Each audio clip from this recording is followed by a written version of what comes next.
Towards the end of the First Age, the armies of Morgoth had grown immensely powerful, and it almost seemed inevitable that they would soon overwhelm what was left of the Free People. Some of their greatest kingdoms, such as Gondolin and Doriath, had already fallen to his forces, and the few pockets of resistance that remained now faced a very dire situation. In this dark hour, the Valar finally decided to come to Middle-earth's aid, and, after combining their forces with those of the Free People, they managed to overthrow Morgoth. The lands of Middle-earth were finally free from Morgoth's reign and tyranny after enduring hundreds of years of conflict, though all of this raises an interesting question. Why did it take the Valar so long to help the Free People? And how would things have changed if they had came earlier? So when the world of Arda was first created, Morgoth's power was immense, and he was able to hold back the combined strength of all the other Valar. These Valar were working tirelessly to shape and prepare the world for the coming of the Elves, though all of their work was opposed by Morgoth, who was determined to undo and corrupt their efforts. And in the process, he ended up destroying many of the lands that they created. The Valar were unable to stop him, for they were outmatched by Morgoth, and so they could only try their best to keep shaping and healing these lands while they watched helplessly as most of their work was undone. They would have to wait until the arrival of Tulkas before the odds could shift in their favour, for he was a great and ferocious warrior, and the last of the Valar to enter the world of Arda. Morgoth was terrified of his wrath and fury, and so he chose to abandon the world and flee to a dark corner of the universe. And so at last, Middle-earth would know a semblance of peace. In the years that followed, the Valar brought order to the lands, and they built two mighty pillars in the southern and northern regions of Middle-earth that were taller than all of the mountains in the history of Arda. They then placed two great lamps upon these pillars so that they could light up the world, and under this new light the lands of Middle-earth grew rich and beautiful.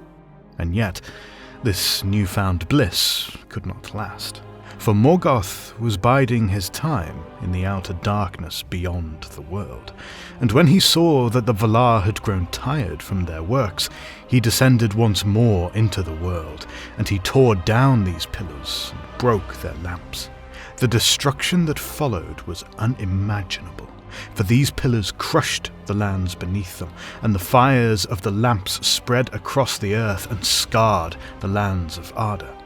As they saw their work crumble before them, the Valar fled to the west, to the continent of Aman, and they raised the Pelori Mountains on its eastern borders to fortify their new lands against Morgoth. They didn't have the strength to face him at this point, for they had to dedicate most of their power to restraining the turmoil of the earth in order to avoid utter ruin. And after they witnessed this tragic event, a new fear awoke within the Valar. Could they even risk attacking Morgoth if it meant that Middle-earth would have to endure more untold destruction? And could this destruction harm the elves and their future before they had even awoken? The risk seemed too great to take this chance, and so the Valar decided to postpone their attack upon Morgoth, at least until the elves had awoken. Even though the Valar would rarely travel to Middle-earth now, they hadn't abandoned it completely, for it was still a land that they cared for and loved, and some of the Valar would try to help these lands in their own way. Orome, the hunter, would travel to Middle-earth armed with his spear and bow, and he would hunt down the fell creatures and servants of Morgoth, while Yavanna would visit these lands to try and heal them and to undo some of Morgoth's corruption. Manwe would send out his eagles to gather news from these lands, and even Ulmo helped in his own way, for Ulmo's domain lay in the outer ocean of Arda, and through his power, life still managed to course through the many secret nodes in Middle-earth, and this allowed the earth to survive even under the darkness of Morgoth. Now, when the elves finally awakened, they were first discovered by Morgoth, who sent phantoms to scare and ensnare them. And a few years would pass before Arome came across them. And so news of the elves' awakening finally reached the Valar, and they decided that they must defeat Morgoth at all costs, even if it meant that Middle-earth would have to endure a great level of destruction. For this was preferable to the elves being enslaved or slain by Morgoth. And so the Valar launched an attack upon Morgoth's forces, and a great battle took place in the northwestern regions of Middle-earth, which broke those lands. Even the elves who lived in far-off lands could feel the earth shake and groan beneath them as untold destruction was inflicted upon Middle-earth, and before long, the forces of the Valar were victorious. Now, even though the Valar had managed to capture Morgoth, he would slowly trick them into thinking that he was reformed and that he had abandoned his evil ways. And this allowed him to escape into Middle-earth, where he mustered an evil army to threaten the lives of the free people.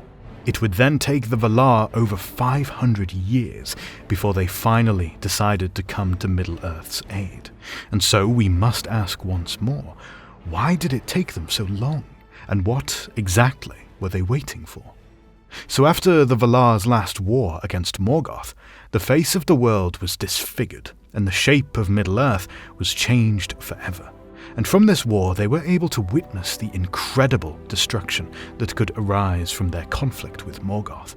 The damage would be even worse now, since Morgoth had exchanged most of his angelic and spiritual power to gain a stronger grip over the physical world. And this meant that if the Valar wanted to fight Morgoth, then they would have to mainly use physical force to defeat him, which would inevitably cause enormous damage and ruin to the world. This damage might even be so severe that it could leave the whole of Arda in chaos, which would make it uninhabitable for the elves and for men. And so the Valar were faced with quite a horrible dilemma. What if the only way for them to defeat Morgoth was through physical battle, even if the probable result of such a war was the irreversible ruin of Arda? Now, Manwe was the king of the Valar, and the wisest being in all of Arda, and he could see clearly how good would constantly emerge out of the evils of Arda, and that this could be used to combat it. In fact, we see how Morgoth's evil actions created one of his worst enemies, for he had influenced the Noldor elves to rebel against the rule of the Valar. And after Morgoth stole the 3 Silmarils, many of the Noldor elves decided to pursue him, and they crossed the Great Sea into Middle-earth, where they constantly waged war against him, until he was finally defeated at the end of the First Age. These Noldor elves were the perfect weapon to keep Morgoth at bay, for they were strong enough to keep him occupied in the northwestern regions of Middle-earth, which allowed many of the other lands to be neglected by Morgoth and spared from his evil.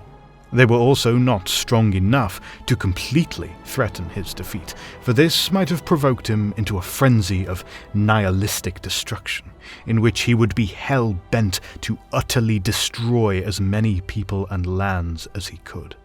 This also allowed the Valar to buy enough time for the awakening of men, and it allowed men to meet the Noldor elves, at people that had actually seen and lived in the blessed realm of Valinor. And so they could shake off the shadow of Morgoth. Their alliance with the elves would also raise these men to their fullest achievable stature, and some of the greatest lines of men would come about from the marriages between these two races. Morgoth would also grow weaker in power, prestige, and mind from his wars against the Noldor, and Tolkien wrote that he had become absorbed in kingship, and through a tyrant of ogre size and monstrous power, this was a vast fall, even from his former wickedness of hate and his terrible nihilism. He had fallen to being like a tyrant king with conquered slaves and vast obedient armies. And so, when we consider all of this, we can see that the Valar's final assault upon Morgoth was timed with precision, and it shouldn't be seen as reluctance or a delay, for their attack came at the precise moment to prevent the total annihilation of the Free People. And by then, Morgoth's power was so weakened that they managed to limit the destruction of this war to the small region of Beleriand, which sank beneath the waves, and the other lands of Middle-earth were spared from this destruction. Just to be clear, all of this is from a direct quote from Tolkien, and it's not our speculation. And if you'd like to see the quotes, we'll be leaving them in the video description. Now, there is one thing that might have influenced the Valar's war strategy, and it was the original music of Arda. For according to Eru Ilúvatar, the one true god of air, no theme may be played that hath not its uttermost source in me, and nor can any alter the music in my despite. For he who attempt this shall prove mine instrument in the devising of things more wonderful which he himself not imagined. This means that everything that happened in Arda was ultimately part of Ilúvatar's plan.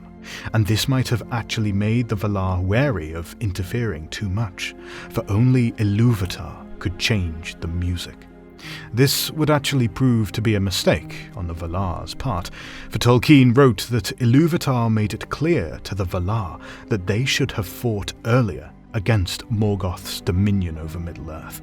He says that their reluctance showed a lack of faith, for they should have trusted that in a legitimate war, Ilúvatar wouldn't have allowed Morgoth to inflict so much damage upon Arda that it would stop the Elves and Men from awakening and inhabiting these lands. For, after all, this was a crucial part in the music. So this wraps up today's episode, and we hope you enjoyed it. What do you think would have happened to Middle-earth and to the Free People if the Valar had attacked earlier? And do you think that it was a smart move on their part to postpone their attack? As always, we'd like to give a quick shout out to all the patrons that choose to support this channel. Your help makes this channel possible, and your support is deeply appreciated. Particularly the Valar-Tier Patrons, Jacob Williams, Michael Angel, and T-Gorman, and the Wizard-Tier Patrons, James Stodgel, Andrew Burma, Mike Feeney, Roland Meervold, and Tamar Baines. If you too would like to help and support this channel while unlocking some cool perks, we'll be leaving a link to the Patreon page in the video description. You could also support this channel by checking out our store and by following us on Facebook, Instagram and Twitter, and joining our Discord server. All of these links can be found in the video description. Don't forget to leave a like if you enjoyed this video, and subscribe to join our fellowship today.